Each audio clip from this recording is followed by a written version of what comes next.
And so, of course, I went to the source of all knowledge, Wikipedia, to look up some of the definitions they have about what paradox means, as you can see on the screen. It involves some type of contradiction, something that is interrelated, but the two topics are somewhat at odds with each other. And in common usage, the word paradox often refers to something that is both right and both wrong at the same time. And so how does that apply to organizations? Let me share with you a couple of what I think are examples of organizational paradoxes I have witnessed over the years. See if any of these relate to your organization.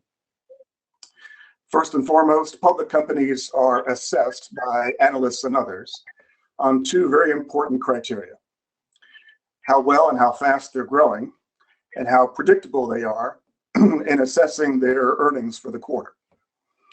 Well, how predictable is growth, folks? Those are two items that are paradoxical, and they certainly challenge the leaders of public organizations to figure out how to grow and be predictable at the same time, which relates to quarterly earnings and long-term strategy. We can make decisions now that boost our earnings, but they may hurt us in the long run.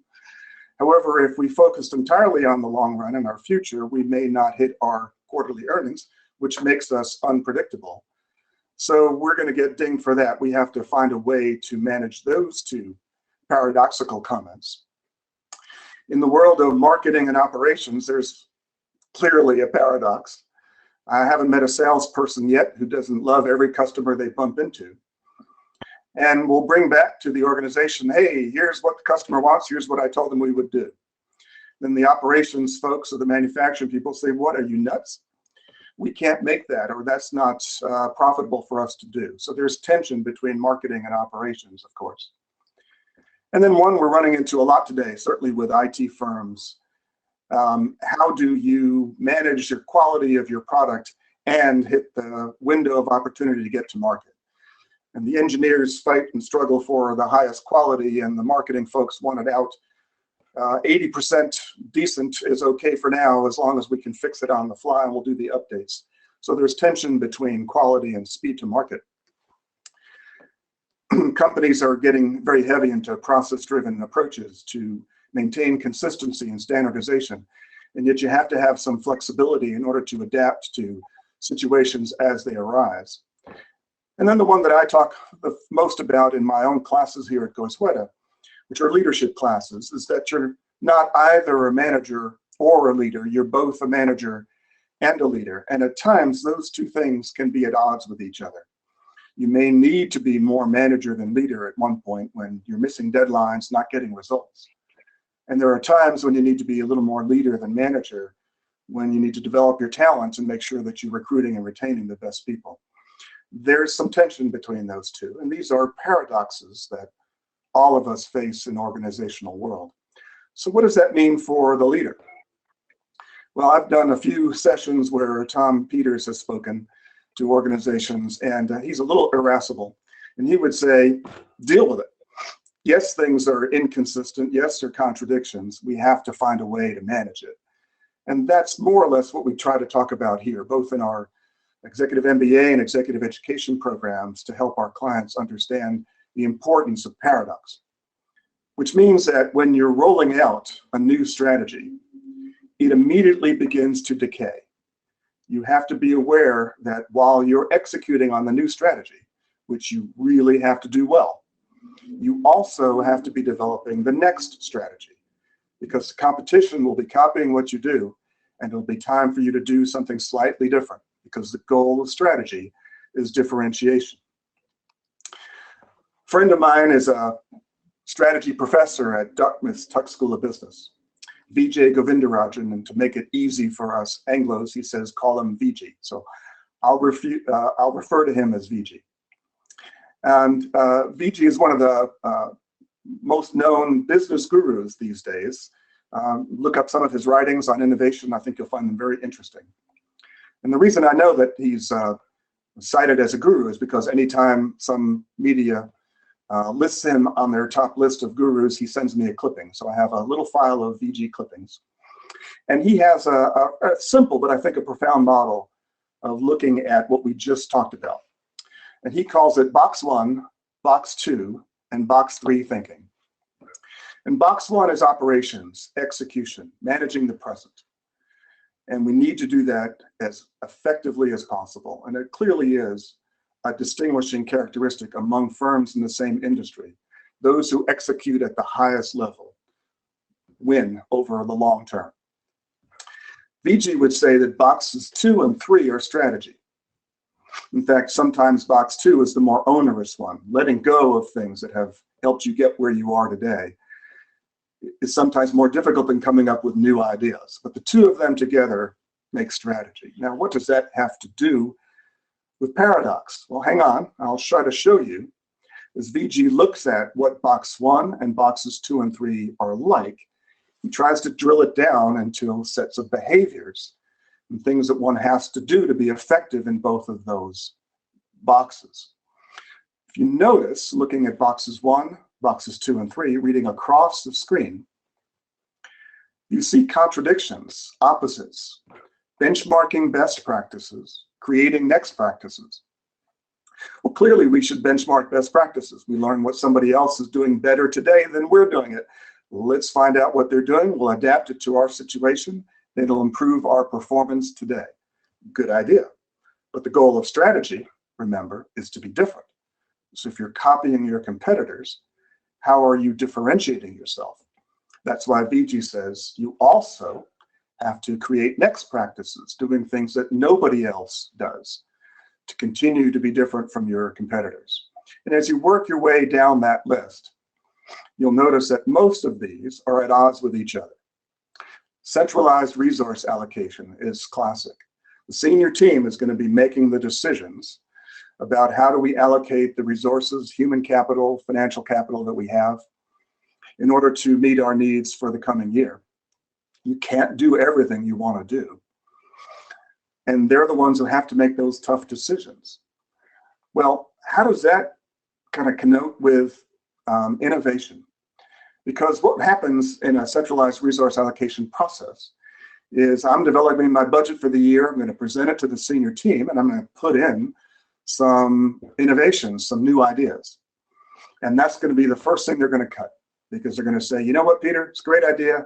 We don't have the resources to do it this year. Maybe we'll try it again in the future. And yet all organizations have to be innovative.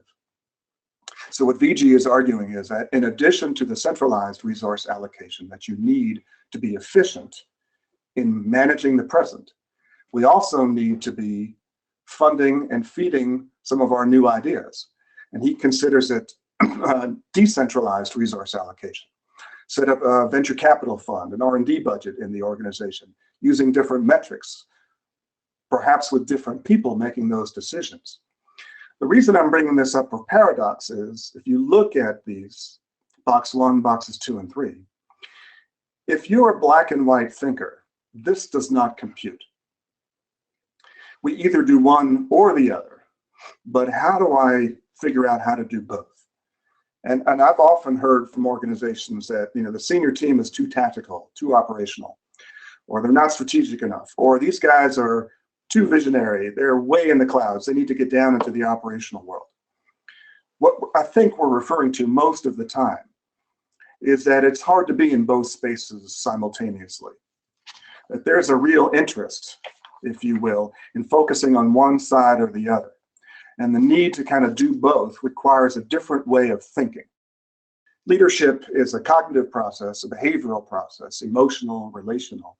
So there are multiple dimensions to leadership, and we talk about all of those here. The cognitive part is an important one. How do you think like a leader? And he said we need to be able to build on the tensions among conflicting ideas. And he distinguished between conventional and integrative thinking. And just to quickly go through this in summary of that article, in conventional thinking, you focus on a few relevant features and you get honed in on those. Integrative thinking, you look at some that are maybe not quite so obvious, but are somehow related, and we need to draw the relationships between them. In conventional thinking, it's very one-way, linear. We're taking our steps through the process. In an integrative way, we're looking at it multi-directional, goes back and forth. We break problems down into discrete chunks and then solve each chunk conventionally. In an integrative approach, you've got to see it as a system, look at it as a whole, and then decide how to move forward given the system's reactions. And conventional thinking is all about either or options. We either do this or that. And in integrative thinking, you're not able to choose one or the other. But how do we resolve the tension among these opposing ideas? Predictability and growth, for example. So this takes me back to Dennis's book, Polarity Management by Barry Johnson. And in that book, he distinguishes between problem solving and managing polarities. And he says the important thing is to be able to balance that tension among these competing ideas. And the point is to be a both and rather than an either or thinker. Now, there are times when either or is appropriate. There are problems that need to be solved. The assumption is, with a problem, that there is a solution.